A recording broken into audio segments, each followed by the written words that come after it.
To the one and only Team 2.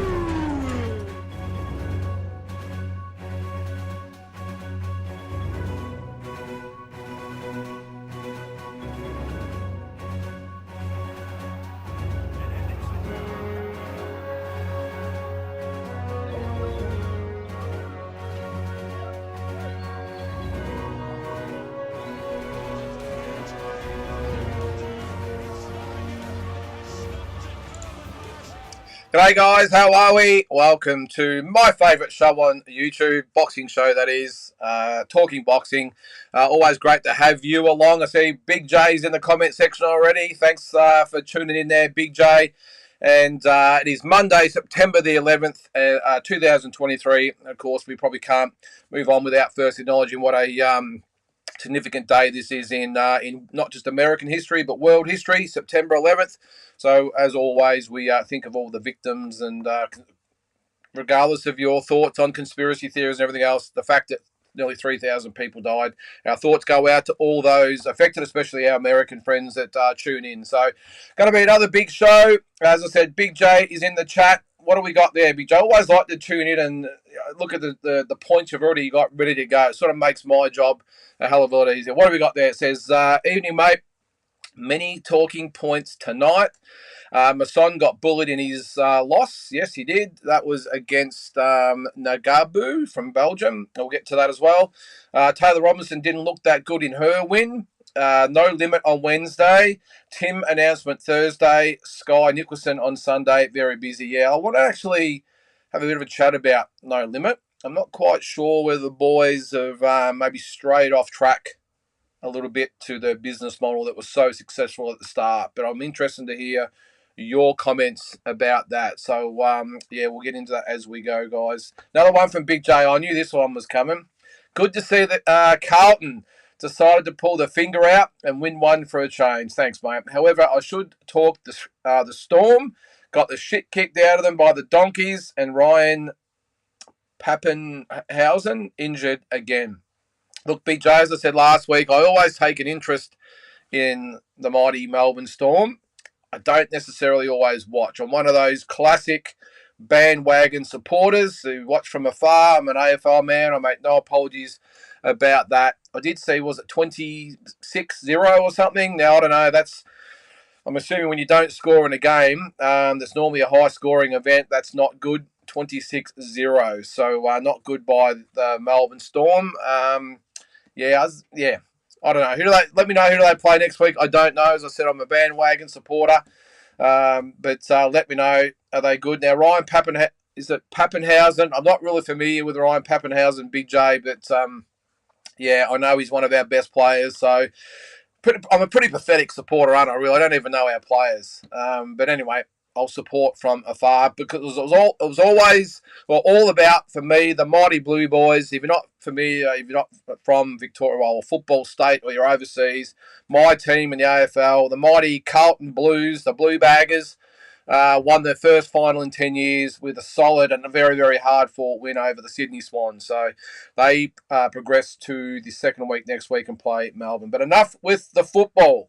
We're on to the boxing, and I'm glad you brought that up there, BJ, some of those points there. And as I said, I want to get to the No Limit thing because I want to talk about the Wednesday show. I want to talk about the fact with under 5 weeks to go for Tim Tszyu versus Brian Mendoza. We have no idea where the venue is. I know you said there it's going to be on Thursday. That's just over 4 weeks' notice for everyone trying to plan, let alone tickets go on sale. Undercard, I'm hoping this is going to be announced on Thursday too, Big J. Look, I suppose when you look at it, 4 weeks is probably enough to get organised. I suppose I'm just from the old school where, big fights get announced 6, 7, 8 weeks in advance, and we can count it down. But I just seem to be leaving things a little bit to the last minute lately, and I don't know whether that's by plan or design or by circumstance. I'm not sure. Let's get to a couple of more comments there. Asbot, hello, mate. Really good, thank you, mate. I hope you're well as well. Mitch Cook, hello, Mitch. I haven't seen much of you lately. Evening, what are we anticipating for the Tim card? A stadium fight or smaller Rod Laver style arena? I would think, depends on where it is, I think, Mitch. I hope they don't go, if they come to Melbourne, I really hope they don't do it at, what's it called, Marvel Stadium. Now, we've spoken about this a few times on this show. They did it with the Cambosis fight. They've had UFC there. It's not a great stadium, and Costa fought there, of course, back 20 years ago. It's not a great stadium for boxing or martial arts or really anything other than AFL. Even concerts, they've had big concerts there. And look, again, if you're not from a football state or from overseas, AFL or Aussie rules stadiums are massive. The fields are massive. So when you get the outer side and you're not really amongst it, you almost literally need binoculars to see the action. So if they're going to do a stadium fight, and they probably could get 30, 40,000 there, could they? I'm not sure they could even in Melbourne, to be honest, Mitch. But my thinking would be they come to Melbourne, which would be great. We are the home of sport here, or we used to be before Dan the Man, what's his name, Andrews, got his hold on the state. But that's another situation, another conversation. And let the Commonwealth Games go, of course. But yeah, maybe we got it to Rod Laver. That is a great venue for boxing. Jeff Fennick fought there 3 or 4 times. Jeff Harding fought there. Lots of really good fights there, and you can probably get about 15,000 in there, and it's packed, and the atmosphere is great. So I would think if they come to Melbourne, Mitch, Rod Laver would be the go, not Marvel Stadium. Because why get? Well, again, to put it in perspective for you guys, I know they'll probably section off, or do they section off a part of it? I don't think they did for Cambosis. 52,000 people around the perimeter, and you probably got another 20,000 on the field. Now, they get even 25 or 30,000, which is possible. It's possible. That's a shitload of the arena that's empty. And just the atmosphere just gets lost, even though they close the roof. It's just not a great venue for the boxing. I really liked it in Brisbane where they had it at Suncorp, and maybe they could do it in Sydney again. I love the Kudos Bank Arena. I know they had the UFC there yesterday. I went to the Tim's fight with Tony Harrison earlier in the year, and the atmosphere was just pumping. So, yeah, I would think maybe get back to your question there, Rich. I'll answer it eventually. I think a smaller Rod Laver style arena event just suits boxing more. I'm not a big fan of stadium boxing or any really sport, to be honest, mate, unless it's the sports that's designed to be there, whether it be AFL or league, whatever. I'm not a big fan of trying to bring these fights into a stadium atmosphere. The Horn Pacquiao fight was awesome. But as I said before, the Cambosis and Haney one, it was just flat. So, and anyway, we'll see. All right, Cole Champion. How are you there, Cole? What do you got there, mate? Good evening, Lyndon. Is there any news on who Sam Goodman's opponent will be on the Zoo undercard? Fulton, mate. Oh, geez. Well, that's a big step up for Sam Goodman if it's Stephen Fulton. I would highly doubt it, Cole. One would be he's a dangerous opponent, and Sam, by looks of things, looks like he's in line for a world title shot, hopefully. I don't think he's ready for Steve Fulton. I know he's talking in a way and everything. I don't think Sam's ready for Steve Fulton. I'm a big fan of Sam. I think he's a really good young fighter, but he hasn't fought anyone like Steve Fulton. And if you're in the position to maybe get a world title shot, I'm not sure you'd want to risk it against someone like Fulton. I think Fulton, again, will probably move on to something else. But, yeah, I don't know. And as I said before, Carl, I know they're hopefully going to announce everything on Thursday, but I don't know. When do you announce a card and only have the main event and nothing underneath, let alone undercard? I know Sam's got a TBR. I see Hassan Hamdan's on the card as well. But TBAs on those two opponents and no venue. I know. Look, actually, we'll say on the venue situation that you've probably got 3 or 4 different cities, or maybe 2 or 3, all bidding for this, wanting to get this big event to the cities. It's a competition these days. All these cities have got a lot of money to spend on getting the big events. Melbourne sort of had it their own way for a long, long time, and now you've got Sydney and Queensland coming in, wanting these big events. We even saw Perth, was it last year or early in the year with the UFC? So I could maybe see why maybe there's still a bit of posturing going on there with No Limit and the event committees at each state. But I've just never seen it where we get to almost 4 weeks out and we're only announcing the venue then. So anyway, although UFC did it on the weekend, didn't they?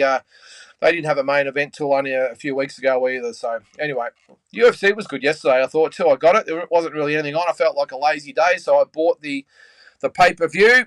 And it wasn't too bad. Wasn't too bad. What's his name? Steve Strickland. Haven't really seen him fight before. What's his name? Eddie Sanya. Is that his name? Eddie Sanya, the striker, the strike bender, whatever he is, Ben Striker, whatever you want to call him. Put the job on him, didn't he? He did the job and put it on him and took it away from him. So good on him. All right, Big J. All right, another one just before we move on with the rugby. Sorry, league. It's league. Storm play the Roosters at Amy Park on Friday night. Now, they're the Chooks, I think, aren't they? Oh, yeah, Chooks, no real threat to the Storm. They win by a point, I think, but Big J. But the Broncos are the true riders of the Storm. 10 points, if you know that reference. I don't know the reference there. Big J, let me know. From what I did see, though, again, I don't want to get off topic with the boxing, but from what I saw, that the Storm had beaten the Broncos, was it 14 times in a row or something up there? It's a pretty good effort. So it's like a roulette wheel, though, when you think about it. Eventually, it's going to, if you're getting red 14 times in a row, eventually it's going to land on black. So maybe it just all went wrong for the Storm. So anyway, let's hope they come back. All right. Asbot, you're on the UFC. Off topic a bit. Did anyone see the Strickland Adesanya fight? Yep, great example of what happens when UFC guys show some boxing skills.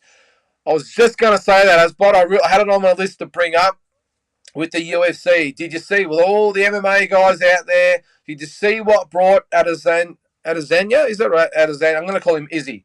Did you see what brought him down? Strickland barely threw a kick or anything else. He boxed the whole way through. He come forward. He had good distance, good defense, good poise, timed it beautifully, and got the job done by not you. I don't know how many arts there are in UFC or MMA, but he used probably one with the maybe 3 kicks or something thrown for the whole fight. So that proves my point, Asbot. I'm not saying I'm against UFC. Everyone knows I'm a boxing man, and that's all I'll ever be. That's cool.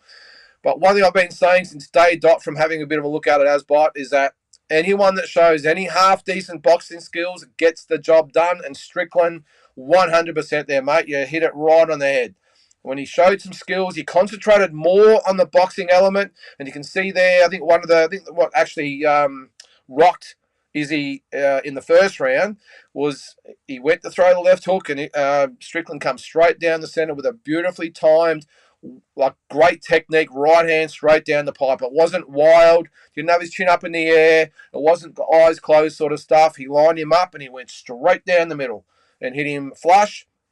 Beat the left hook. Izzy threw the left hook. It was a wild left hook, and you don't lead with a left hook, guys. Any UFC guys out there watching, or any novice boxers, you never lead with a hook, okay? Because that right hand's coming and it's going to hit you a lot quicker than you can throw the left hook. Like what I said with Nikita a couple of weeks ago against Jack Brubaker. Leading with that uppercut, and he got hit straight down the middle. So, I'm glad you brought that up, Asbot, because that was just a real good example. We saw it in Australia as well 8 years ago. Holly Holm against Ronda Rousey adopted a complete boxing strategy and technique and absolutely pummeled Ronda Rousey, who had no idea, regardless of what she looked like in social media videos and whatever else, had no idea how to box, and got towed up. So, really good example there, mate. And as I said, I've been saying for ages, when these UFC guys get their head around that boxing is the way to go, and it wasn't the only one either. I think I can't remember the names of them. It was the Brazilian guy. I won't bother looking it up. He had the white top shaved around. He had the white top from Brazil, fighting the, I don't know, was he African-American? No, I think he was from Africa, wherever. Cade or Kenya or I can't remember his name anyway, but adopted the box. He boxed the whole way, moved, slipped, dipped and dodged, and threw some really good hands and just totally outboxed him. So anyway, I like that as well. Very, very good point. All right. Kyle says, will Kambosos get the Lomachenko fight early next year, or is he looking at somebody else? Yeah, well, obviously our man Noonan Boy was first to report that. Bob Arum, of course, was on social media with Top Rank saying that they are looking at that fight. I'm not really, well, if Noonan Boys put it out, he's very, very close to the Cambosis camp. So I'd say it would be true. But I'd be surprised if George didn't maybe want to get another fight in by the end of the year. It's his first fight this year. So I would think he would want to get a tune-up in, although tune-ups are fraught with danger, as we saw against Maxie Hughes, of course. Not that it was a tune-up, but a lesser type of opponent. George sort of struggled with that.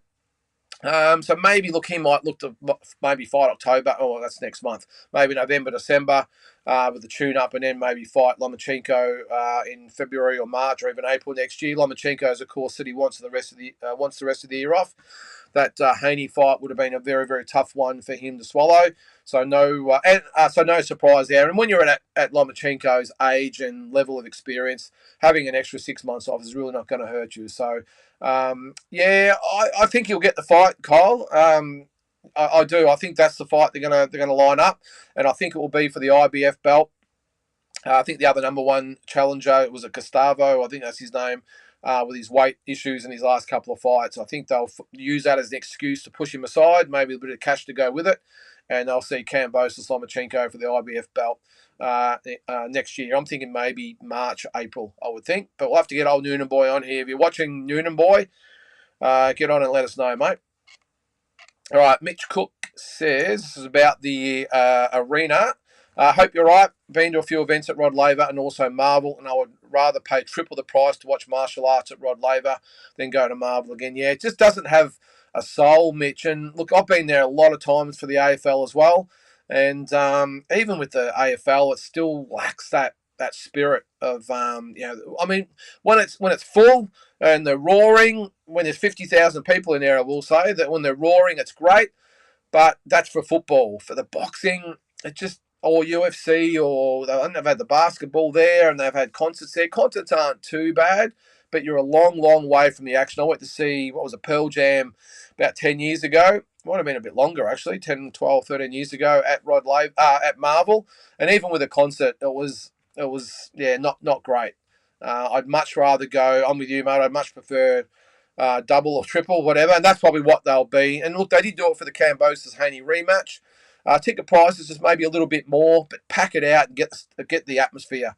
Because even with Tim, if he comes to Melbourne, look, I think they'll get a monster crowd, don't get me wrong, but will they get any more than maybe 30, 35? I don't think they would, which would make Marvel Stadium just seem like a ghost town. You may as well get 15,000 packed into Rod Laver, charge double the price because the ones that want to go. And you've got the corporates and everything else, so they'll pay the money. So I'll be there, mate. Rod Laver all the way. That's if it's in Melbourne. And if it's in Sydney, Kudos Bank Arena, I loved it. It was a great arena for boxing. Pound for pound king. Hi, mate. 42,500 Kambosos had. The seats up the top were empty, yeah. And they were. And that's a lot of people for a fight. Mate, that's a lot. And as I said before, 52,000 plus another 20 on the ground. So let's say 70-odd thousand. So even at 42,000, we've got 28,000 seats spare. So the only thing they could maybe do, which I thought hope they would have done when Mundine fought Green in the second fight in Adelaide, and they didn't do it there either. They put the ring right in the middle, and it was a shocking place to have it. All the atmosphere went straight up in the air, and that was outside. At least this is inside. But one thing they could do, if they do it at Marvel Stadium, is to push the ring right down towards the front or the main grandstand. I won't do that again. I'll keep blurring out my camera. Push it right down in front of the grandstand and put all the people in there, put all the cameras facing that way, and only put a limited amount of ringside seats on the opposite side and have all the cameras facing that way. So we've got the big grandstand in the back. That's probably the only way I could see they could do it, but still, not that No Limit care what I think, but if you're watching, guys, put it out somewhere like Rod Laver if it's going to be in Melbourne. Which, it'd be interesting to see whether it comes to Melbourne, whether they're a little bit gun shy after the Commonwealth Games fiasco. All right, Big J, what do you got there, mate? Fear not, Lynden. No Limit did the same thing with the last-minute announcement with the Horn Zoo fight. I'm not. There's no fear there, mate. I understand that they've done this 100 times, so I'm not really worried about it. I'm just not used to it, Big J. I'm used to having these fights This is not, well, I suppose you look at it like a Mayweather-Pacquiao situation. I think there's only a 4-week turnaround with that, but that's Mayweather-Pacquiao. Massive, probably the biggest fight of all time, bar probably Ali Fraser or Ali Foreman, really, when you think about it, or Leonard Hagler, whatever. But, yeah, look, I just think it's just not normally the done thing, Big J, having the announcement 4 and a bit weeks out from the fight for a big fight. People have got to organise time off work and hotels and flights and tickets and all the rest of it. But, yeah, we'll see what happens. I suppose they do it with the football and everything else and concerts. But anyway, Carl's here. How are you, mate? G'day, Lyndon. Hope you're good. Hope you're really good too there. Carl, thanks for joining in, mate. Yeah, Big J Riders on the Storm. That is the song by the Doors. Yep. One of the best songs there, Big J. All right. What's this here? Carl says, Big J, I heard you on T Street. I still haven't watched it yet, guys. I'll have to check it out. Funny, but calling it how it is. I did have a look at his YouTube channel. It wasn't all boxing, was it? There was a few other bits and pieces on there. But, yeah, I'll have to check it out at some stage. All right. Carl says, looking forward to Dylan Biggs versus Nikita Zoo. November, if everything goes according to plan. Yeah, well, you can obviously see that's the plan there, Carl. The event, so it's on this Wednesday at Moore Park in Sydney. So looking at that, Dylan Biggs against Ryan Mitchum. The undercards, that's over 6 rounds, I will say. I'm not sure with a main event over 6 rounds, but anyway. Jackson Murray will fight Louis Masters. Seems to pop up on every no-limit card and get knocked out by somebody. That's over 6 rounds. Really looking forward to seeing this guy. Vegas Larfield, Albert Nolan, over 8 rounds in the featherweight division. Interesting, you've got the prelims doing more rounds than the main event. But anyway, Cody Beacon against Joel Pavlidis. That's over 6 rounds at middleweight. And Johan Lin, he's the Olympian. He's up against Brandon Grush. So that's over Grush. It's over 4 rounds. So I'm looking forward to it too, Carl. I'll touch on it now. I'm just not sold on this. This is a event on Wednesday night on Fox Sports. Yes, it's free. You got to pay for your subscription, of course, but it's not a pay-per-view. I can see what they're doing here, Carl. They're obviously trying to build Dylan Biggs up as the next opponent for Nikita Zoo, and that's great. That's great.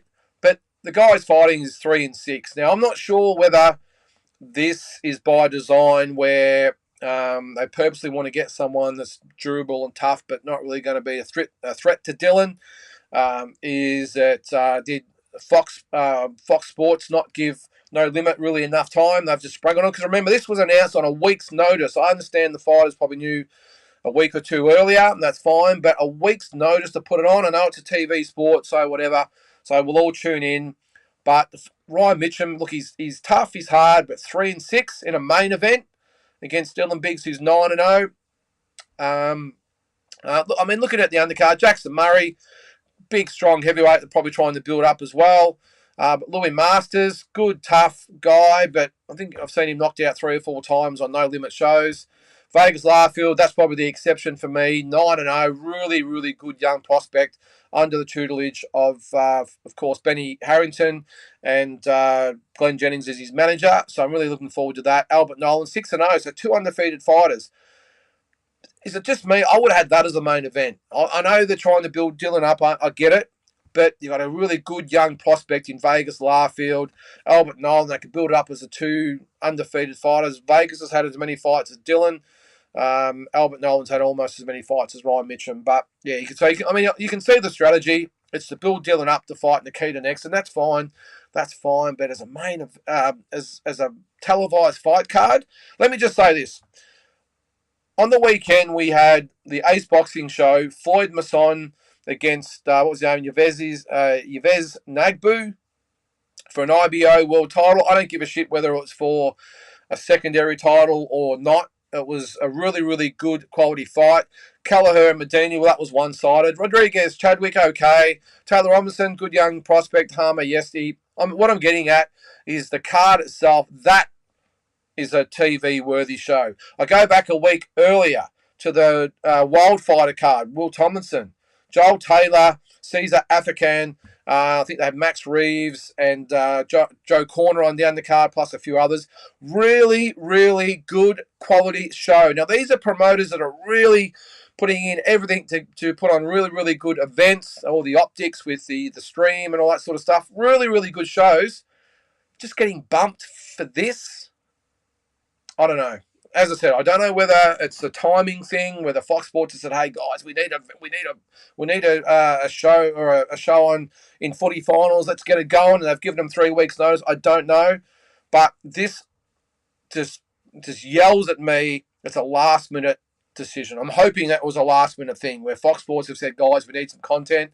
Footy finals, it's in between. Not much going on a Wednesday night. Let's get a show together."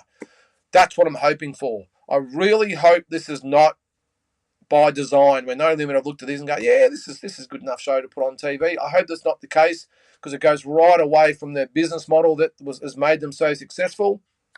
And that's investing heavily in the shows, really, really good 50-50 fights, crowd-pleasing fights. I hope I'm mistaken. I'm sure. Well, I hope I am. I really do. But looking at that card, TV worthy on Fox Sports when you've just had Ace Boxing and Wild Fight a week apart. Oh, I don't know.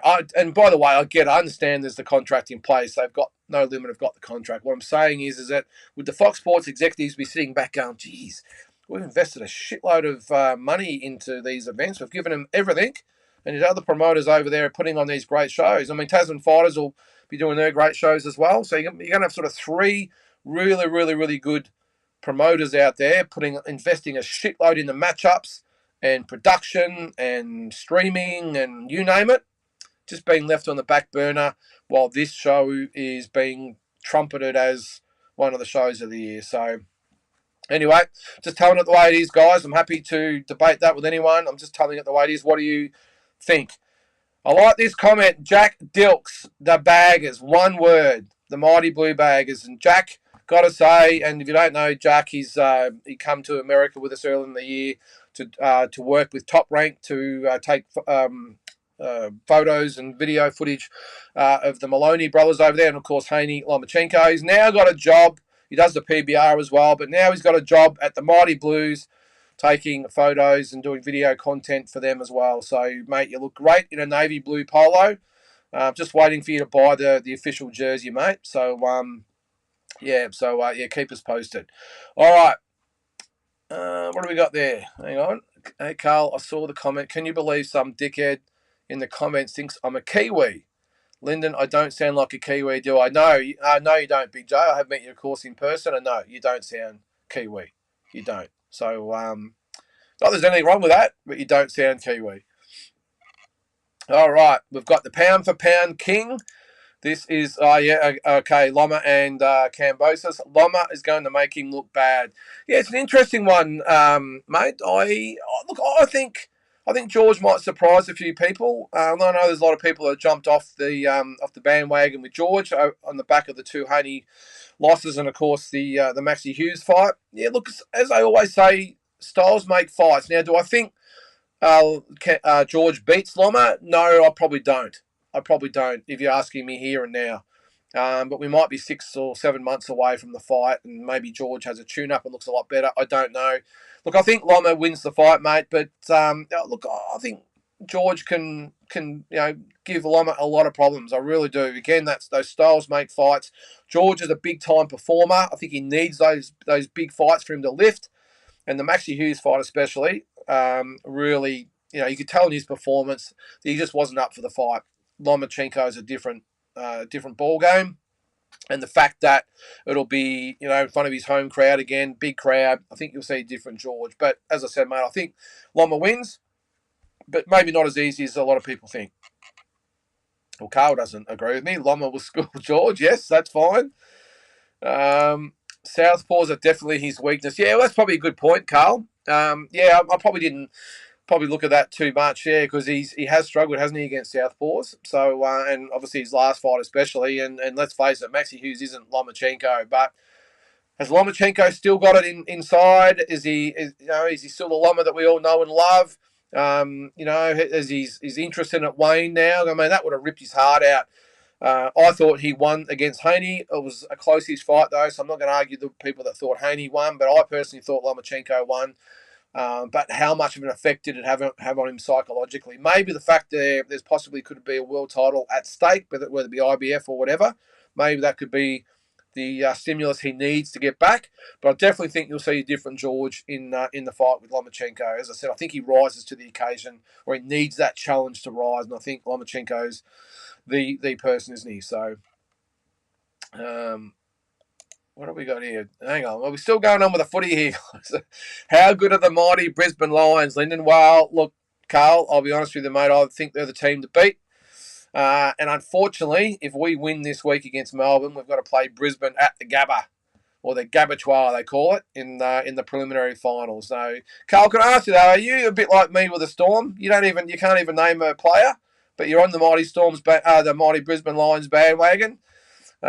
Anyway, but no, they are really, really the team to beat, if you ask me, Carl, the Brisbane Lions. So very, very tough, hard side, and they just look ready. This is their 5th year in the footy finals. They've had a lot of heartbreak along the way. I just think they're ready. So let's hope they play Collingwood again and belt Collingwood. I was there when they beat them in 2003. Nothing better than being at a grand final when Collingwood lose. Anyway, all right. Carl, again, what do we got here? So, Lynden, up here in Townsville, we've got Paulo Acuso. Yeah, I did see that. Headlining a terrible card of current and retired rugby league players. And the grandstand seats are only $142 a seat. All right. Well, I know it's the guys that are promoting it are the ones that were going to do. They used to work with DNL and Duco back in the day. Nick Livermore, really, really good guy, good operator. But they really rely on the football cards to really generate the interest and the money. They were going to do an AFL card in Melbourne, if you can remember, a year or two ago. It got scrapped because AFL fans couldn't give a toss about seeing AFL players get in there and fight each other. I know it's a bit different with the league. A lot of the league players have had a lot of success, and that's great. AFL fans, AFL fans in the majority, not all of them, but the majority of them are very, very tunnel-like supporters. We just love our footy. We don't care that it's only played in Australia. We don't care that the league and rugby people and soccer people all hanging on us about, well, when you're going to play against someone internationally. We don't care. It's our game and we love it. So we all just focus on Aussie rules. Don't care about state of origin. We don't care about international. It's our game and we love it. So that's why we didn't buy it. But on the rugby league side of things, I know you guys fully support it. That's good. If there's money to be made by all parties and you guys watching it, that's awesome. But $142 for a grandstand seat. Now, where is it being held there, Carl? Are they going to get $8,000 to see Paulo Acuso? The guy's from Sydney, I think, isn't he? So I'm not sure, unless they're relying on the rugby league players to pull a crowd. But yeah, it seems really, really odd to me to have Paulo Acuso headlining a card. He's from Sydney, isn't he? Yeah, with Lincoln Hudson. Fighting in Townsville, of all places, expecting to get thousands of people there. Anyway. Jules H. How are you, Jules? Evening all. Heard a whisper that Zoo will definitely not be in Melbourne. Okay. Got to be in Sydney or Gold Coast in that case. Yeah. Okay. Well, if that's the way it is, mate, that's the way it is. We'll obviously know for sure on Thursday. Yeah, look, I don't know. Who knows? Maybe, as I said before, the events committee in Melbourne are saying, well, maybe let's just pull back and regroup after the Commonwealth Games fiasco, and that's not waste anymore. Well, it's not really wasting money, but investing more money. Let's just see how the Commonwealth Games thing pans out. And you've got to remember in Melbourne too, we're about to go into obviously the footy finals and then the spring racing carnival and into the Australian Open. So we've got a big few months coming up. Formula One, of course. So the next probably 4 or 5 months is going to be massive in Victoria or in Melbourne. So maybe the events committee are a bit cashed out, haven't really got the money to splash. Or maybe Sydney or Gold Coast have come with the big cash. So Gold Coast would be pretty good. I wouldn't mind going up there for 2 or 3 days, taking the family out for a bit of a holiday. But we'll see what happens there. Sydney just as good. I went up there earlier in the year, as I said before, with Tony Harrison fight, and I didn't mind Western Sydney. Never been there before. out there in the little sporting precinct you got out there in Western Sydney. I really liked it. So I'd have no dramas going to Sydney either. So we'll see. But thanks for letting us know that, Jules. I'll go through the comments there. All right. Okay. The rumours. Apparently Dylan knocked Nikita down, was it? Or out in 2 rounds of sparring. Yeah, look, I have heard those rumours, Carl. The only thing I will say with that is that, first of all, there's always rumours out there. I'm not saying it's not true, because quite possibly it is. The one thing I will say, coming from obviously a boxer myself, is that sparring is sparring. It's not fighting. And sometimes you might be, there's a couple of different ways. Sometimes you just go through the motions. It's all about getting work. So you've got to remember with sparring, it depends on what stage of the sparring you are. So if you're actually in training for a fight, depends on what week you're in, depends on how hard you go. You might be working on things. You might be 6 weeks out, and your sparring is purely on working on, it might be distance. It might be spinning around at distance, spinning around in close. Might be a round of just throwing straight punches. Might be a round of not throwing any punches and practicing defense. So a lot of things come into it. As you get closer and closer to the fight, obviously, then you get more in fight mode. The other thing that sometimes happens is, which could have happened here, Nikita might have been in training for an actual fight, hard in it, so he would have been maybe sore, a bit tired, maybe cutting weight. Dylan might be out of training or not really in serious fight training, so he might have got in there and weighed 5 or 6 kilos more than Nikita at the time, being a bit fresh, nothing to lose, threw a few, and maybe he dropped Nikita. There's a lot of different things that happen in sparring. So I'm not saying it didn't happen, Carl. All I'm saying is that sparring, and fighting's fighting. When you've got 2 fighters preparing, they've got 4, 5, 6 weeks, 8 weeks, whatever it might be, preparing parallel to each other, same preparations going, same, building the crescendo to fight night. That's probably a bit different to, as I said, someone like might be Nikita, who's in full training, might have been in a bit of a gap where he might have been feeling a bit flat, might have been working on different things, and Dylan's got in there with nothing to lose and maybe landed one, or maybe Nikita didn't rate Dylan at the time, a little bit lackadaisical in sparring, and he's copped one and had a flash knockdown. Now that I know that happens a lot, so. So just saying. I remember years ago, Anthony Mundine got knocked out in sparring against Blake Wells. Now, would Blake Wells beat Mundine in a real fight? No, he wouldn't, but knocked him out because maybe he just caught him unawares or at the wrong stage of his camp. So, but yeah, I did hear that one, Carl. All right, Jules, got to say, really glad to see Jackson Murray get a fight, but Louis Masters ain't it. How many times Louis got to get hit before someone does him a favour and gives him a matchup he can win? Yeah, I've got to agree with you there, Jules. I don't like that you get these sort of journeymen that always just get the call up to fight the up-and-coming fighters. And Louis Masters, I've never met the guy. He's brave, he's tough, he always comes to fight, but geez, he wears a lot of punishment. And that's sometimes to his detriment, because it takes a lot to put him down, and these heavyweights, a lot of them can punch. And, I just don't like to see it. And I understand whether it's a short notice thing or whatever, I just don't want to see the Louis Masters types just continually just get recycled against the heavyweights they're trying to bring through. And he gets stopped in 2 or 3 rounds, and we just see it time and time again. So, yeah, I don't know. Again, whether it's the timing issue, if we need to fill this card really quick, who have we got that'll step up on short notice and is going to give us a good fight? We'll go with Louis Masters. I would hope that we're getting to the point now when we've got a little bit more time to get these cards together, that Louis Masters really isn't fighting these more credentialed opponents. I mean, it's obvious that Jackson Murray is the A side. Maybe Louis Masters, put him in with a rugby guy or something. That's great. Put him in there. It's an even match fight, and they can go for it for four rounds, whatever it might be. That's a bit different. But put him in against guys that they're really trying to build up as a bit of cannon fodder. I don't like it. I really don't like it, especially when he's too brave for his own good sometimes. Still on that, Jules says Masters last fought Niika at cruiserweight. Is that what it was? Cruiserweight. That's right. It was too. And he's jumping up to heavy to fight Jackson, 20 kilos bigger. And that's what I don't like. And Jackson can bang as well. So, yeah, Jules, again, I don't like it, mate. I don't like it. Louis Masters will go out there. He'll give his all. He'll throw them. He'll have a crack. I just don't want to see him stopped again. especially in this day and age where we're trying to look after fighters as far as concussions go and the CTE and the protocols that are in place with the rugby codes and football codes at the moment, well, all sports, I suppose. To push him in, probably knowing what the result's going to be. Let's face it, I don't think he's got a hope in hell of beating Jackson Murray. So is it really worth just pushing me in there?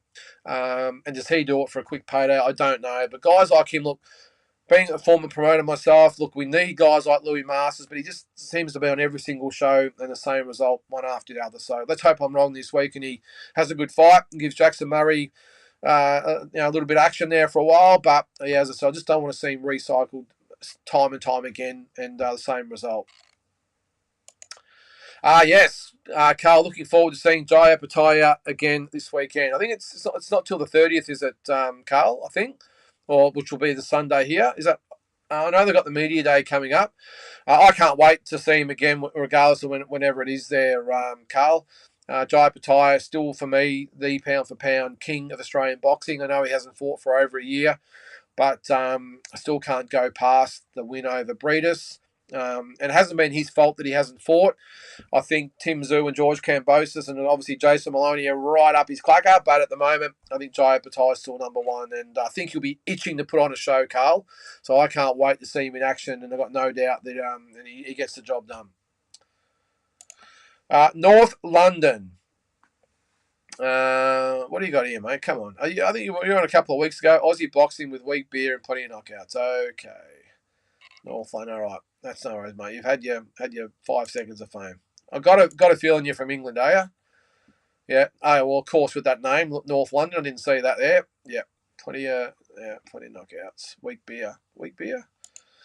All right, Jules, reckon Beacon versus Pavlidis is a great matchup. Okay, well, I must admit, Jules, I haven't seen a lot of either one of those guys. So Beacon 6-1, Pavlidis 3-2-1. Pavlidis is tough. You would think with looking at that, Beacon would get the job done, but Pavlidis does turn up the fight. So you're right. Look, as I said, mate, I'm just probably going more on the optics of the whole thing. Especially, look, maybe not necessarily the undercard. I'm just probably more going on about the main event. I mean, even looking at Dylan Biggs, I would love to see, say, Dylan Biggs fight a Lewis Chadrick or even a Adrian Rodriguez who turns up to fight all the time would be, I think, a better bet than Ryan Mitchell, but let's hope I'm wrong. Floyd got split beauty on right eye. Yeah, well, we'll have a quick chat about that show. I was Eaton Hills Hotel on the weekend up in Brisbane. So, yeah, Yves Nagbu with a 6-round stoppage of Floyd Masson. It was game Masson, but you could probably tell pretty early that Nagabu was probably a level above anyone that he probably fought in the past. And the Italian guy who fought, though, I will say, was pretty good. But this Nagbu, I think he was probably the best fighter he'd fought. You could just probably tell he was just slightly out of his depth. I thought he did pretty well to hang in there. Got hit with that left hook at the end and went down and copped a couple on the way down. Really, really brave guy, Floyd Masson, and hope he's okay. He'll come back and fight another day. I thought it was a good stoppage. The referee waved it off pretty much straight away.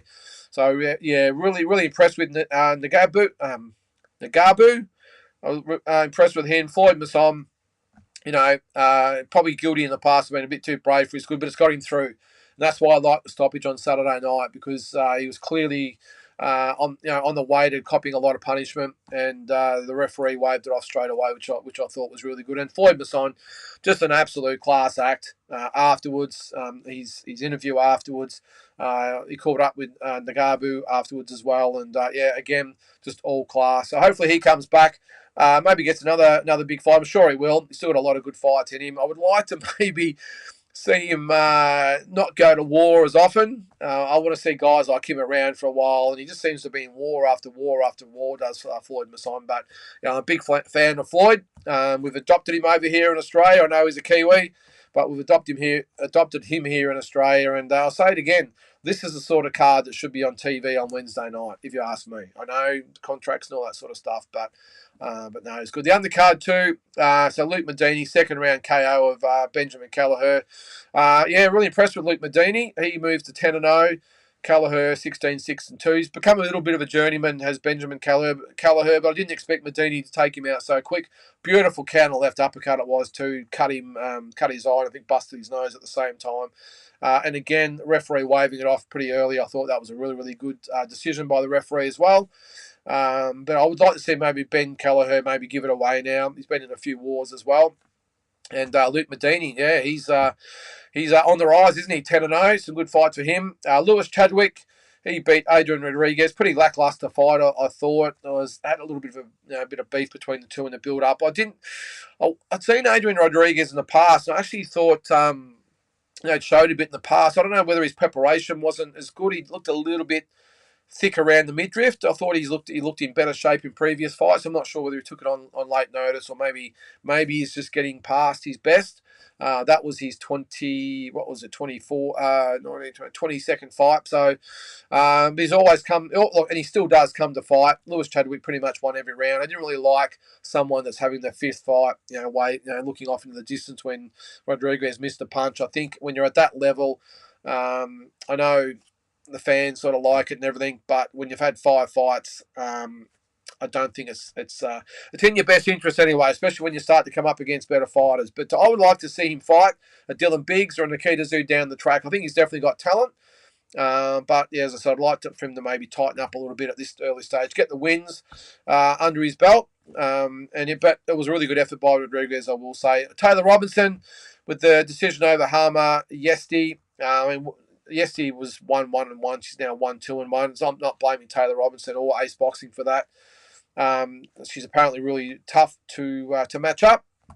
And she's probably got some big fights down the track. I'd like to see her fight little Jazzy Parr. I think they're the same weight. I think that'd be a really, really good fight. And I think I might be ruffling a few feathers here. I think Taylor Robinson, Jazzy Parr is a headline fight. I would log on or even pay some money to watch that fight. I'm not a massive fan of the girls, and I might, again, as I said, ruffle a few feathers out there with you male watchers out there, but I think Taylor Robinson and Jazzy Parr is capable of headlining an Ace Boxing event. I really do. So that would be a really good match-up fight. Whether or not they're sort of going this way and they've both got their eyes on world title fights, who knows? But that would be a really good fight. I know the commentators spoke about Shannon maybe coming back and fighting Taylor Robinson. I doubt it. I think Taylor Robinson's stuck at super flyweight now, and I think we might have seen the last of Shannon, but we'll see. Jules H says Wild Fighter card was arguably the best matched in recent times. Yeah, I'm with you, Jules. I really like the card. I spoke to Will Tomlinson just the other day about it. I sent him a message and he rang me straight back. He's obviously not overly impressed that he's still having to fight tooth and nail to try and get his shows on TV, but he'll get there eventually. I mean, if he continue to put on really good cards, the powers that be will take note. I know Ace Boxing's in the same boat. So you really got 3, in my opinion, premier promoters out there in Wild Fighter, Ace Boxing, and Tasman Fighters, that is. I would hope that, hopefully they're giving No Limit just enough to think about that when the contract's over, and it was another couple of years' time, whatever it might be, that, if we don't smarten up here, we might lose to one of these guys. I know Tasman's with DAZN, so it probably leaves it down to Ace Boxing and Wildfighter, but if I was Fox Sports looking at those 2 cards and what's on this Wednesday, again, I hope I'm wrong, but I'd be going, I just have to pick up the phone and just see what's going on there and tell the boys to maybe pick it up just a little bit. Anyway, we'll see. But I'm with you there, Jules. Really good card. And a really good crowd, I heard. I think he had 1,500 people there, sold out of tables, and apparently it was a good venue. Stream was great. So, yeah, so just got to keep at it. Kyle says, 2024, Night of Champions, fill out the MCG. No undercard, just title fights. Zoo, Apataya, Zarafa, Cambosis, Maloney, or Maloney's. Goodman won't happen, but it would sell like crazy. Yeah, it would. But I suppose the question I've got though, Kyle, if you got all those guys on, would it sell? What would it go from 30 to say 50? Or if Zoo headlines, would you get 30 anyway? So what I'm saying is, if Zoo fights, would it get 30, 35, 40 even? In a big fight, whether it be Charlo or Crawford or whoever, does it get 40, 45,000 people? How many more people are you going to get there by having those guys on the card? Now, the other thing to consider is, you're right, it won't happen. Opataya is with Tasman Fighters, so that will be a DAZN fight. Zarafa, I wouldn't think that Tim Tszyu would want him anywhere near his card unless it's fighting Tim. George Kambosos will be top rank, and so is the Maloney, so that's not going to happen. So out of them, really, in reality, you only got Sam Goodman to be on that card. So how would a Tszyu Zarafa fight rate? It'd be interesting to see what appeal that has. I've got a feeling that could get you 40,000 in Melbourne. I think it would be a big fight still. I know Tim's got no interest in Zarafa at the moment, but stranger things have happened. I think that could be a very, very big fight in Melbourne. But as I said, mate, I know it's only hypothetical, but yeah, I just don't think that can logistically happen. So we'll see.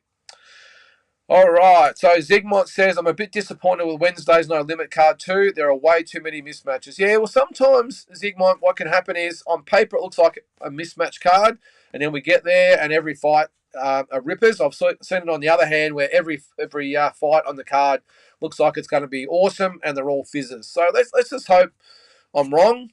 As I said before, man, I'm not so stressed about the undercard as such. I think having Larfield, Nolan on there, and the Beacon Pavlidis fight's a good. Johan Lind, I haven't seen Brendan Grush fight before, but Johan Lind's a former Olympian. Not quite sure what he's doing on the card, actually. I didn't see him sort of sign to No Limit. But anyway, it's the main event I'm probably more concerned about, Zygmunt. A six-round main event, and one of the fighters is 3 and 6. So, again, I get what they're doing with Dylan Biggs.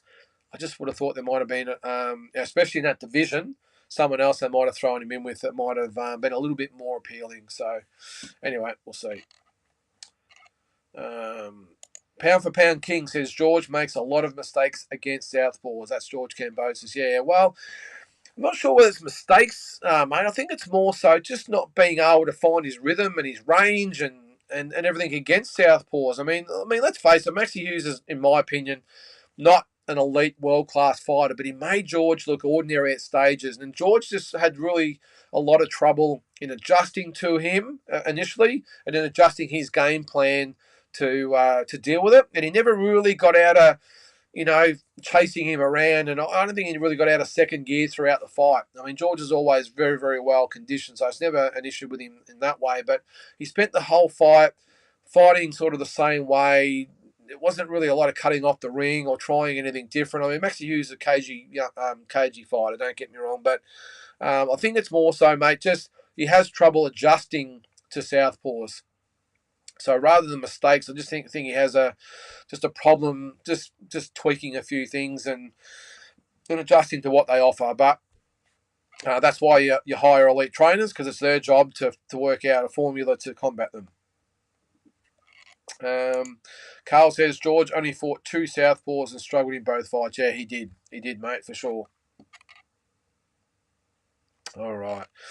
Batman, how are you, mates? I saw you in the chat on Friday morning Australian time on the round table. G'day to D-Style and all the rest of the guys out there that watch the D-Style round tables. If you haven't seen it, make sure you jump on and check it out. Yeah, agreed. Have to favour Loma big time. Really bad style matchup for Kambosos. Yeah, I think the speed might trouble George a little bit as well, along with the southpaw style. But who knows? Well, I suppose we won't know until I actually get in there. But George, probably a good point. It seems to be the theme of what everyone is saying with the not to mention the southpaw style on top of Loma's technique and skill, obviously. But sounds like George is going to have to do a lot of work in camp to combat the speed and the style, southpaw style, especially of Loma. But as I said, that's why they hire the good coaches. He's had was it Round, his last trainer. So he's had that one fight with him now. I think he was brought in on late notice. So hopefully now he's had a fight with George.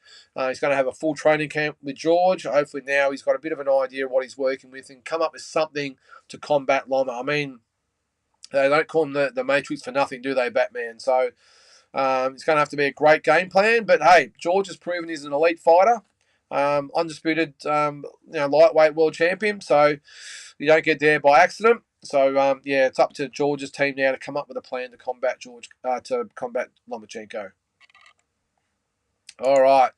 Justice Honey back in the ring. Looking forward to that one. Yeah, so he's on October the 28th in Cancun, Mexico. So it'll be October the 29th here in Australia. Tough fight for him as well, fighting Andrew the Beast Tabiti. So Tabiti's 20-1. His only loss was in a world title fight. So it's a big step up for Justice Honey. Justice Honey hasn't fought for over a year. So that's a tough one for him. So on that card as well. So Andrew Tabiti, his only loss was to Yaniel Dorticos for the IBF Cruiserweight belt 4 years ago in 2019. He was stopped in 10 rounds. So yeah, it's a big step up for Justice, but he wants to step up. He he's what is he 7-0, 7 fights now. He's stalled a little bit. So I think he wants to fast track these big fights. So the only thing I will say with that is just sometimes be a little bit careful. We saw it Dempsey McKean in his last fight. Tough fight, of course. Grovic, he's a lot better than I think Tabiti, but we just saw sometimes when you take the step up when maybe you're not quite there yet. So, but I think Justice Honey is an elite talent. I think he beats Tabiti, and who knows what might happen after that. That's on the undercard of Oshaki Foster against Eduardo Fernandez in Mexico. So, what's the go with Mexico lately too? Because Sky Nicholson, of course, she's on this weekend in Tijuana, Mexico. So she's got Sabrina Perez for the WBC interim flyweight title. So. So log into that one. I'm not sure, is it on DAZN? I'm assuming it is on Matchroom there, guys. So check that one out. Carl, totally, mate. Yes, I'm just a Queenslander. Yeah, you're a bandstand or a bandwagoner supporter like I am with the Storm. Don't get me wrong, I love the Storm. I just don't really get into the league side of things. Sounds like you're the same with AFL.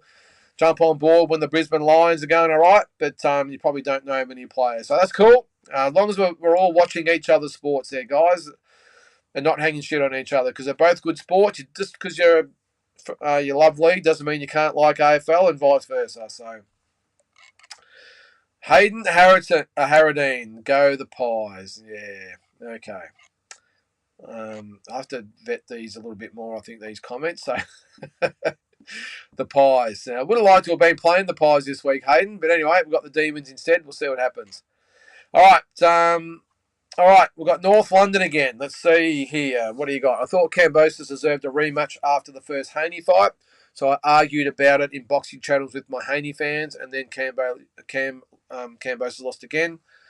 He's useless. Well, that's probably a bit stiff you're saying that there, mate. At the end of the day, he's the undisputed or former undisputed lightweight champion, so I understand your opinion there, but calling him useless. Yes, I've got no dramas with people having their opinions of different fights and styles and results and whatever it might be.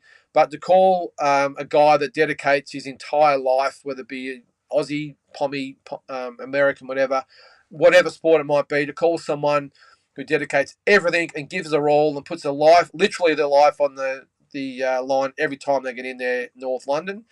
I think that is pretty piss poor comment, to be honest. So let's. Are you one of those supporters that sits on your couch with your Dorito stained singlet on and your beer or your Coke, whatever it is, with your feet up, telling people how to throw a left hook and you should have jabbed more? Come on, mate. That's pretty. That is a useless comment. That was all I say. All right, the boxing kangaroo, which is Carl. I was booking seats until I seen the price for that garbage. Yeah. This is for the Akuso fight. Is the card actually up? I'm not sure whether it is. What date was it? I'll see if I can go through the... Oh, there it is. Hang on. I'll bring it up now, guys. Let's have a quick look. All right, so... Where is it? That's Townsville. There it is. Paulo Akuso. I'm going to get your comment off there, mate. All right. So he's fighting Gabriel Omar Diaz. So 14-5. Let's see who he's fought. All right. So he's coming off two stoppage wins. One was 8-0, one was 6-0. Before that, he'd been disqualified, lost a 10-round decision, been knocked out last year against Sanchez. So, yeah, look, I don't know. I don't think it's a bad fight. I don't know. I mean, I haven't seen him fight, mate, so I probably can't comment. So the rest of the card there. So who we got? Doesn't look overly great, does it? Taviti Pangay Jr., 2-0 against Frank Amato, 1-1. Yeah, okay. Austin Akuso, obviously his brother, against TBA Jermaine Pango. Is he the league guy? So, yeah, I hope that's not a pay-per-view there, Carl, because I won't be paying for that one, I can tell you. All right. Kyle, what do we got there, mate? If Carlton... I want Carlton to make it all the way so Carlton can cross them in front of 100,000 strong. Carl, come on, mate. That's a bit harsh. You're obviously a Collingwood supporter. We only beat them a few weeks ago, mate. You wait till they got no one that can go with Charlie and Harry, mate, or Walshy and Cripper. Anyway, we're not talking footy. Collingwood supporters come at me, and we'll worry about you in a couple of weeks' time. But it's Melbourne this week, so bloody Collingwood supporters. They always sneak in with the humans, don't they? All right, what do we got? Zigmund. I respect Louis Masters' guts taking on Jackson Murray, but at 5'9.5", I didn't even think he was that tall, Zigmund. He probably shouldn't fight at cruiserweight, let alone heavyweight. Yeah, he's pretty heavy set. And look, there is a lot of weight between, say, cruiserweight and light heavyweight. Was it 15 pounds? So about 7 kilos. It's a fair bit of weight. If you're struggling to make light heavyweight, which is 175, it's a big gap to then jump up to 190 for cruiserweight. So, look, I think he's an entertaining fighter, I will say, Zigmund. I just don't like the fact that they're matching him against these. Well, a cruiserweight, they're matching up against really elite fighters, and a heavyweight, they're matching up with these big monsters like Jackson Murray. So I don't mind sending him on the card, but let's match him up against someone a little bit more at his level, that's all. What have we got here? Big J. Hey, Carl, maybe me versus Jai McAllister would be a good undercard fight on the Paulo Acuso card. I'll give that Jai young fella a good hiding. Is this in jest, Big J? I know he's probably a big fan of yours. I do follow him on social media, and he goes to all the events, so he probably pays his own way. I know he wouldn't pay to get in. He's probably got his media credentials. But the young man's, he's getting around Australia and covering this for all the media or social media followers. So the more the merrier. I don't think I've actually met Jai. Actually I have once. I have met Jai once. But I think you might have him in size there, Big J. I think he might be out of his weight division. So, but we'll see what happens there. All right, Carl. Townsville Entertainment Centre. Okay, they're relying on the Cowboys fan base supporting Jason Twamalolu. He's a rugby guy, is he? Okay. Sorry, a league guy. Is he even on the card? He's not even on there. Okay, he's not on the card, so I'm assuming they've added him just recently, but haven't updated box rec. How many are they getting in the Townsville Entertainment Centre, Carl? But what happens? Paulo Acuso is the main event. Do they put him on as co-main? So they've got this Jason Twamalolu as the main event, because what they don't want is they leave Acuso at the main event. And judging from what I've seen, he's got a bit of an ego about himself. That's why he left No Limit. He wanted a bit more attention. They won't give him enough. He might want to be main event. Do you fight in front of 1,000 people when all the those Cowboy fans leave? So it's playing with fire a little bit. Anyway. All right. Kyle, hey, Kyle. The No Limit card on Wednesday is not TV worthy. Mitchum in the main event in a 6th rounder. Yeah, that's what I was saying, mate. Sure, they could have found a better main event. That's a 50-50 fight, yeah. As I said earlier, I get that they're trying to showcase Dylan Biggs. They want the Nikita fight, and that's great. It will be a really, really good fight. No mistake about it. But to put it on a televised show, maybe they could have put him on an undercard along with Nikita. Maybe they could have put Dylan on with Nikita on his last fight, showcase him up, get a bit of banter after the fight, all that sort of stuff. Maybe. But to put him in with Ryan Mitchum as the main event, I'm just not sure. I'm going to just bring up... Actually, I can probably... Actually, I should be able to bring that up now, actually. Ryan Mitchum. So is it Wednesday? Is it even on box rec? I think it is. Yeah, it is. So Ryan Mitchum... So 3-6. So he lost his last fight to Cody Beacon. Beat Sam Dyer before that. Yeah, he'd only had 1 or 2 fights. Lost his last 3 fights before that. So, yeah. I can think of better fighters they probably could have had it against. But anyway, as I said, I'm hoping that it was due to necessity, not because they actually sat down and said, yes, this is Fox Sports worthy. So, all right. Yes, Carl, I think you mix those days up with Jaya Pattaya. So it's the day after the AFL Grand Final, and that's going to be a big day because early in the morning, the Sunday morning, it's going to be Jaya Pattaya and who's he fighting again? I had it written down here. Who was it? Fill me in, guys. Jaya Pattaya. Actually, I've got it here somewhere, actually. Where is it? I did have it here. Where are we? Sorry, guys. No, can't find it. All right. It's on there somewhere. Fill me in, guys. He is fighting someone. All right. So, yeah. But we got Jaya Pattaya on that morning, on the Sunday morning. And then we've got Canelo and Charlo later that day. So it's going to be a massive day after the grand final. So it's going to be a lot of dusty people, I would think. All right. Asbot. Checked out Brian Mendoza on BoxRec. He's got a fair few opponents with lots of losses. Guys with 7, 10, 11, and 14. Don't get me wrong. I think he's tough, but reckon he's in for a long night with Tim. Yeah, look. Yeah, good point there, Asbot. But look, let's... got another comment there I'll put up first. Plus, he's got 2 losses himself. Didn't realise, thought he was undefeated. No, he's not undefeated. Yeah, look, I hear you there, mate. I get it. But what you got to look at, this is not the mega fight that Tim has been longing for. This is an in-between fight. So this is almost a bridging fight. I know it's his 3rd bridging fight in a row. So I would think this is the fight in between maybe the winner of Crawford Spence might be next, or maybe Charlo comes back, or whatever there might be. This is the biggest fight for him right at this time. So credit to him for that. I don't think Tim or his team are out there saying this is something that it's not, that it's a super fight, the mega fight and everything else. They're just simply saying this is Tim's biggest fight as it stands. So I get it, but it's no different to a lot of other fighters out there that, they've got good records, fighting a lot of these guys, the journeyman or whatever it might be. So, so I get what you're saying there, mate. But as I said, I don't think they're actually out there pumping Mendoza up for anything more than he is. I think Mendoza probably started out as a bit more of an opponent, and obviously he's worked his way through. I think Tim makes pretty easy work of Mendoza, but he will come to fight. I definitely don't think you'll see what happened to Ocampo. I think we might see more of what happened to Harrison. A really good quality guy. He's maybe just a tier below the absolute elite in Mendoza. I know he beat Fundora, I get it. But I just think maybe that you'll see Tim break him down over 3, 4, 5 rounds. Have a look at him for 2 or 3 rounds, break him down, and then stop him in 7 or 8 rounds. That's probably the way I see it. But Mendoza will be tough, don't get me wrong, and he can punch. Don't forget that. So we'll see. Stephen Bateman, share this live, guys. One of the real boxing channels. Thanks, Steve. Really appreciate it, mate. Just doing our thing. Lots of good channels out there, and appreciate everyone out there that shares it and likes it and subscribes, obviously, as well.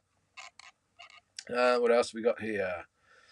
Yeah, Carl. Hard not to like Floyd Masson. Yeah, he is. Yeah, even though he's a Kiwi, Carl, we've adopted him. But no, look, that's what keeps fans coming back and getting good supporter bases and turning up and paying good money.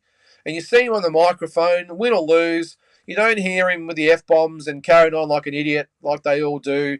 I just don't. I know I'm not going to go over it again. I had heaps of people say to me last time I'm an old man, getting a bit bent out of shape because people are dropping F-bombs on, in post-fight interviews. I understand I'm a bygone era. I just think it's more of a respect thing for the sport more than anything. And your promoters and fans and sponsors to carry yourself with a bit of dignity. And if I was a sponsor, again, I wouldn't want the guy or girl I'm sponsoring in there dropping the F-bomb. So, again, that's just me. But with Floyd, we've seen him in winning interviews. We saw it in a losing interview on Saturday night and just full of class. Gave praise to his opponent, thanked his promoters and sponsors and supporters and everyone else. And I just think just a real class act, I think. So, so I'll be always tuning in to see Floyd Masson fight. All right, Mitch, what do we got there, mate? Any thoughts into who we could be seeing on the Zoo undercard and potential matchups? Yes, I know you did ask me this, mate. Prior to this Wednesday being announced, would have liked to see Vegas on the undercard of a big pay-per-view again. Look, obviously, we've got Sam Goodman on there. Still no opponent, though, so I'm assuming that'll be announced on Thursday. Hassan Hamdan, I would think we might see Vegas Larfield maybe back it up. I mean, it's a month turnaround. We saw Jack Brubaker do it against Nikita Zoo. I think we might see the girls on this one. I wouldn't be surprised to see Chanel Dargan on this one. I'm just trying to think there, Mitch. I did come unprepared. I did have a think about it, Mitch, because I know you messaged me and asked me. But I would think maybe we might see Vegas back it up.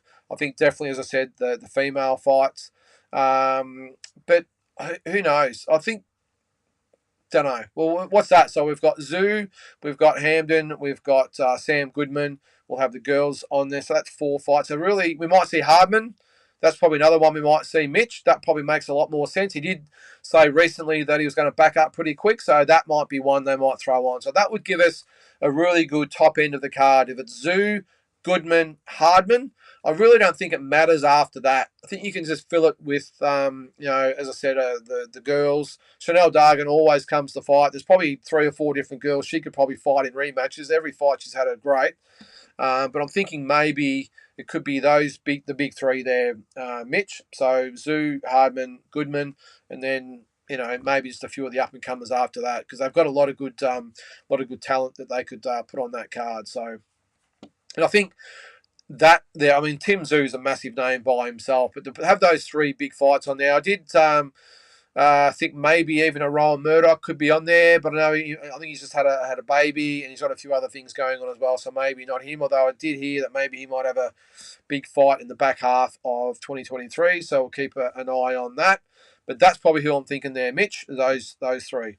Isaac Harmon, he'll be itching to get back in there on a big card, so let's keep a lookout for that one. All right,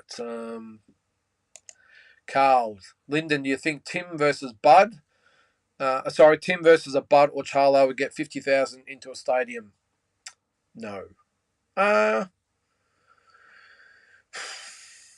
don't know, Carl. I mean, I'm looking back to when they did get 50,000 people to a fight in Australia's course, Horn and Pacquiao. More sold by the Pacquiao fans, of course, because Jeff was an unknown. But in this aspect, you get a very, very well-known fighter in Tim, and a very well-known opponent in either Bud or Charlo or Spence if he happens to beat Bud.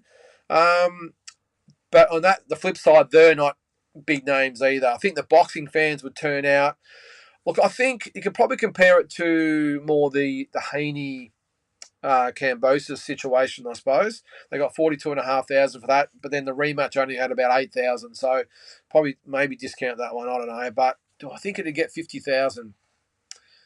Yes, I think the potential is there, Carl, that they could get 50,000. I was thinking, I think they could get 50,000. Yes, I do. I really do. And that means Tim's come a long way, because when he fought in on my promotion in Bendigo back in 2018, we got 1,500 people there. That's all we got, 1,500 people in Bendigo. And to think you could get 50,000 to an event is crazy. So I think either one of those fights, I think maybe Charlo, I know Bud is the better fighter, especially pound for pound. I think the Charlo fight could be the one, though, that would definitely get the 50,000.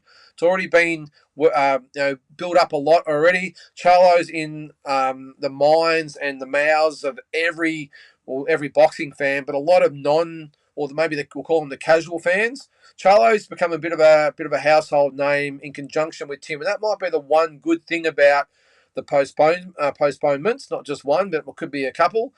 That Charlo's name is known not just to the regular fight fans now. It's known to the masses out there of casual fans. So whereas Crawford, the better fighter, of course, the harder fight, I think, for Tim, but he's still as good as he is, still not that well known outside hardcore boxing fans. So for me, even though Bud is the harder fight, Charlo, I think, would get the bigger crowd. Then again, no matter who Tim fights, he's going to get a massive crowd, isn't he? So Carl says Michael would definitely be looking for a step aside money for that one.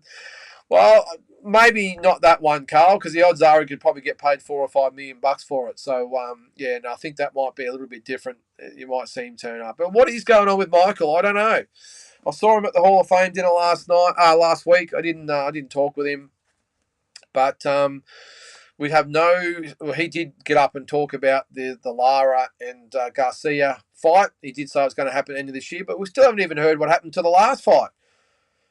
No one's come out and said this is definitively what happened. It was on and then it was off. No build up to it. It was suddenly the build up wasn't even on box rec or anything like that, and then it was gone. And nothing's been said since about why it was called off, whether it's going to be rescheduled. Hopefully, Michael knows more than what we know, which is why he said at the Hall of Fame dinner that's going to be end of this year, and he's going to fight on the undercard of it. Well, where's the announcements? We're in the middle of September now. We've only got really 2 months left of really fight season, I suppose. You don't really see a lot of fights in December. So what have we got? About sort of 8 to 10 weeks of a fight season to go, and we've got nothing. We've got nothing about the Garcia and Lara fight, let alone if Michael's going to fight on the undercard and what's going to happen after that. So I'm just hoping that this is not one of those things that's just going to explode in his face and he's just not going to get an opportunity. And look, the facts are, and again, I don't want to upset Michael any more than maybe I have in the past, but the facts are is that Michael is seen as a little bit irrelevant. I'll spit it out. Irrelevant in the world scene, which is why he was paid to step aside money to let a bigger fight in Lara and Garcia happen. Michael's team have obviously negotiated or planned, whatever it might be, to be on the undercard, take the money and step up. But I'll say it again. If the reports are correct where he got $40,000 to step aside, there's no way in hell I would be giving up a guaranteed world title shot for $40,000 with what's at stake. Win the title and you make that $40,000 back 10 times over in the next fight. But what's happened now is what did happen, or what the risks are what did happen. That Garcia and Lara fight didn't happen. Is it going to happen at all? Is it going to happen this year? Is it going to happen next year sometime? All the while, Michael's sitting up in the back of the grandstands, twiddling his thumbs thinking, what's happening? And his managers can only give him so much information because they're probably in the dark as well. Sometimes they're not as well informed as what we think. We saw it with Tim himself, with Charlo. They never even saw it coming. So who knows what's bubbling out there? Maybe it's like, how do we get this Zarafa guy out the picture entirely? Because if the winner of Lara and Garcia win, I don't think either one of them want to fight Zarafa. It's not a big fight for them, not a big money fight for them. Both of those guys are at the stage of the careers where they want some good coin. They're going to want the Munguias of the world, the Charlos of the world. They're going to want those fight, not a Michael Zarafa fight. And that's with all due respect to Michael. I'm not having a crack at him. I'm just telling it the way it is. I've got a feeling Garcia and Lara want nothing to do with Michael. And I think behind the scenes they're trying every single thing they can just to get him out of the picture. So we'll see. Let's hope it gets the shot. He's earned. Well, I'll say he's earned his shot. But look, as I said, we still have no idea what's going on. So I suppose we'll stay tuned. If Zoo versus Zarafa ever happens, I'll buy everyone here fights and tickets. Wow, there you go, Jules. I'm sort of with you there, mate. I actually might screenshot that. Sure, a few people out there will. Well, you would have seen my interview I did with Glenn Jennings a few weeks ago when the Zarafa name come up. He flatly said not interested. Now, I'm going to go out on a limb here, Jules. I'm going to say, obviously, take Glenn at his word, 100%. But money talks, and if it's the timing's right, there might be a flat spot of not really knowing, what's happening. A fight might fall through. Some fights might be in progress. Some they're waiting for other opponents to fight each other, and it just might be the right timing. And Michael Zarafa's there with the IBF middleweight belt strapped around his waist, and the timing might be right. They don't want to fight Michael more out of principle. They think he's a grub, to be honest. But timing's everything, and I just get a feeling that we will see that fight at some stage. And I'm going to screenshot that post right there because I'm going to be hitting you up for tickets. But I still think it happens. Jules, it might be 2 years down the track. I think Michael's still got probably 5 years left in his career, 5 or 6 even. I think Tim's probably got 7 or 8 good years of his career left. So I think at some stage, we've seen it happen with Mundine Green, the second fight. It took 11 years, but we got it. Now, I was there, and it was probably one of the worst fights you'll ever see. But it happened because at the time, the timing was right, the money was right, so they got it on. I think at some stage that fight still happens, even though Glenn is probably watching now saying, no, not going to happen. You just never know. You never know. All right. The pound for pound king. Yeah, he thinks Tim would knock him out. Yes, he certainly does. Zoo versus Eubank. Now Smith is out. Well, that's a fight I wouldn't mind seeing, Batman. Tim Zoo, Chris Eubank Jr. I like it. I like the fight. Your man, Liam, I think what Eubank did to him was probably nothing to what our man, Tim Zoo, would do to or would have done to Liam Smith. Admire Liam Smith as well, by the way. But I think Zoo Eubank, that's a great fight for maybe 12 months down the track. That's a really, really good fight. Or who knows what might happen. Tim might get past Mendoza. Crawford and Spencer got a fight. They might have other things going on. Maybe Spence wins. We've got to go to a rubber match. Maybe they jump up to fight Canelo. Maybe Charlo stays at 160 or 168. Maybe there's not much going on. Tim's sitting there twiddling his thumbs thinking, geez, who do I fight? I've got this belt. No one to really fight. And he says, all right, well, I'm going to test myself and go up to middleweight. Chris Eubank Jr., great fight. So it's all about timing, guys. All right, what have we got there? Asbot. All right, what have we got? So Rafa doesn't deserve a fight with Tim in one sense, but I agree it would actually be a really big fight here. The build-up and shit talk would be a promoter's dream. People want to see Zarafa get KO'd. Yeah, mate, I think it'd be Mundine Green 1 all over again. I really do. I think the exposure would be massive. The mainstream TV would be all over it, and I think that still to me is the biggest fight to be made in Australian boxing. So I wish there was sort of someone out there for George Kambosos to fight, because I think he's in that sphere as well. Although I've got a feeling George is more saying, I'm done with the Aussie scene, I'm going to go overseas. So maybe, I know Liam Wilson's thrown out the challenge, but Liam I don't think is a big enough name yet, but we'll see. But that to me is still the biggest fight in Australian boxing. It doesn't matter that whether you agree that Michael deserves a chance or he's a grub or whatever you might think of Michael. At the end of the day, the Australian media and general public would eat it up. They really would. And that would be a massive, massive fight. And that, to me, would definitely get 50,000 people, especially in Melbourne, I think. And I think they would do it in Melbourne. Michael's got a pretty good support base in Melbourne. So why not tap into that, not have it all one way? You've got to have a little bit of a pocket of people against him. So why not? What's that there? Lyndon, did you work with Alphon's company? No, I didn't, mate. I'm not sure what that one is, but let me know. I've got about 10 minutes to go there, guys. We'll scroll through a few more of these comments. I watched Jesus Ramos' interview with D-Style. Yeah, it was good, wasn't it? And he rates Mendoza's power. Yes, he did. He beat Mendoza in 2021 and said you can definitely feel his punches. Yeah, well, D-Style actually put out that maybe Ramos might be a potential fight for Tim Zoo. I think it's a little bit early for that now, even though he obviously has got the win over Mendoza. I just think, again, that timing and where it's at. Ramos, very, very dangerous fighter. I'm just not quite sure whether the risk equals the reward at this stage for Tim. I think Tim Mendoza's a name, or he's in for the now. Obviously, Spence and Crawford are. Charlo is. I just think that, again, the timing is right, and I just don't think that Jesus Ramos is there yet. But you never know. All right, we'll keep going through these comments there. What's that? Pound for pound king could have sat on those belts and ducked Devon. This is George. He isn't scared to take the bigger fights. Exactly right, mate. That's why I'll forever have the utmost respect for George Kambosos, mate, because could have taken an easy fight, sat on the belts, whatever. He wanted the biggest stadium fight he could get to have in Australia. So I don't care what anyone says about him as a person, as a fighter. 100% respect for George Kambosos. And I did meet him over in Oklahoma, and he was a real gentleman. He really was. Took his time to shake hands with everyone, take photos, had about 6 interviews in about an hour. Just a really, really quality guy. And I must admit, I had mixed feelings about him before I went over there, watching from afar. But, yeah, really, really nice guy, and shook my hand and had a chat, and a really, really good guy. So, and again, as I said, as a fighter, full respect for George Kambosos.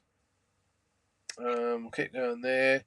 Watching Charlo versus Castano 1. Can't believe they gave him a draw. He hasn't won more than 4 rounds. Yeah, well, at least he got the job done in the rematch there, mate. I thought Castano won the first fight, but I thought that Charlo will obviously got the job done in the second fight. But I'm with you.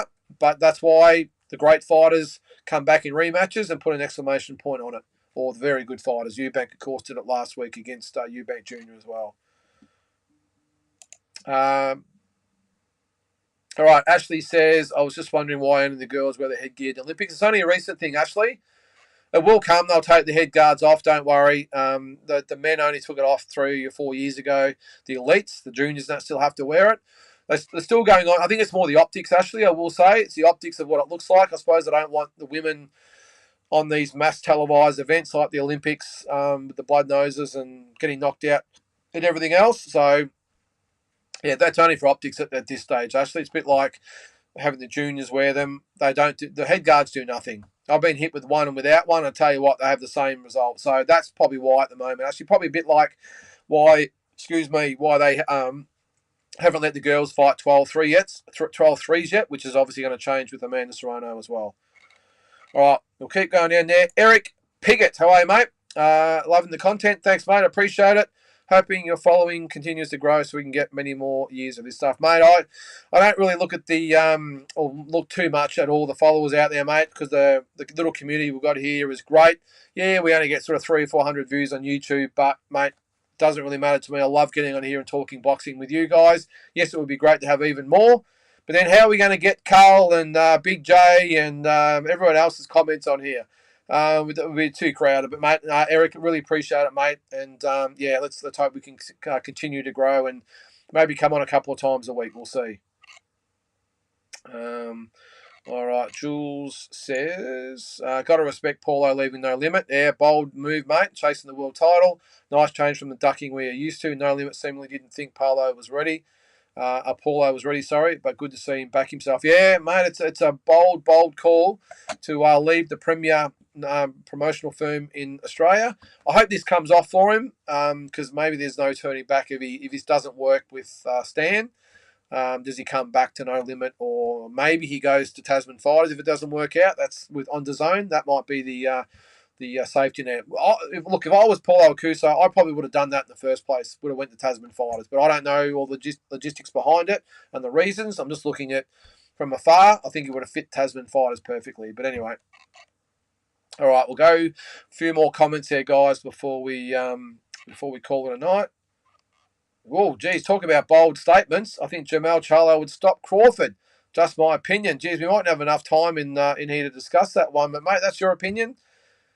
I still think Crawford wins, but Jamal Charlo, very, very good fighter. All right, we'll keep going down there. Another one from Batman. Chris Eubank, extremely popular here in England. People that don't watch boxing know who he is. In terms of UK fan base, no bigger move Zoo could make here, and that Manchester arena still there. You want to get him over there, don't you, Batman? You want Tim Zoo over in England. Next time I speak to Glenn, I'm going to say, right, there's a guy here named Batman Boxing, and he's desperate to get Tim over to England. I think Tim would be up for it if the right fight was there, and Eubank Jr. might be it. But you want to get him over there, don't you, to Manchester? All right, yeah, well, Bomac will be over there for a while. Still in prison in Manchester. That fight happens in a couple of years' time. He's on remand till or for another 3 or 4 weeks, Carl. So is he going to get out soon? We'll see. He's just got to be in remand for that. Then he's got to be trialled for it. So he might spend a couple of years in jail over there. Jeez, what a peanut. Anyway, Asbot, Batman, fan of Eubank, always thought for him the best is yet to come. Tim and Chris, yep, should be really good fights them too. Would be huge in UK, certainly would, mate. Pound for pound king, can't believe Bomac is that silly to even try it. Oh, what goes through the head of these guys, the Americans? Geez, as if he couldn't afford to hire security to buy a gun when he got there. What do you need a gun in England for? Well, what does he need a gun in England for? Is there something there we don't know? I know England, like all countries, can be dangerous in certain parts, but geez, to take a loaded gun with you and then try and get through security with it? Come on, Bomac, what are you doing? Sparkling Fob, what do we got there? Hey, bro, came in a bit late, but just want to say go, Sean Strickland. Yeah, great effort. If you haven't checked out the fight, please do. I reckon you'll like it. A complete striking masterclass. Yeah, we did speak about it at the start of the show, Fob, about he adopted the boxing style, the boxing tactics, and it worked to a T. Didn't try and outkick Izzy, didn't try and out-wrestle him or anything else. He stuck strictly to boxing, and if you noticed that whenever Izzy tried to take a takedown or tried to grapple, whatever it was, there were hands coming at him, good quality hands coming at him. That's what I've always said with the MMA guys. They've always said, all we've got to do is get hold of a boxer. Well, good luck with that when you've got someone that actually knows what they're doing with the hands, which is what Sean Strickland did. So, yeah, congratulations to him. Yeah, that's it, Asbot. That's about it, mate. We've got 2 minutes to go, so I'll quickly go through another. It went quick. I just looked at there. It's an hour and a half already, guys. So we'll call it a night. But so again, guys, if you want to watch this weekend, Sky Nicholson on DAZN will be fighting in Mexico. What else we got there? I think that's it for this weekend. I think. What do we got in the box rec stage at the moment? There's a show up in Fortitude Valley. Check that out if you're up there. And one at the Melbourne Pavilion as well on Saturday. So, and one in Freo. That's a bit interesting too. Croatian Club North Freo. All right, so that's about it there, guys. Really appreciate everyone that tuned in tonight and the questions and the comments. Hit the like button and like, subscribe, share, all that sort of stuff. And look forward to seeing you next week. Hope you have a good week. Thanks, guys.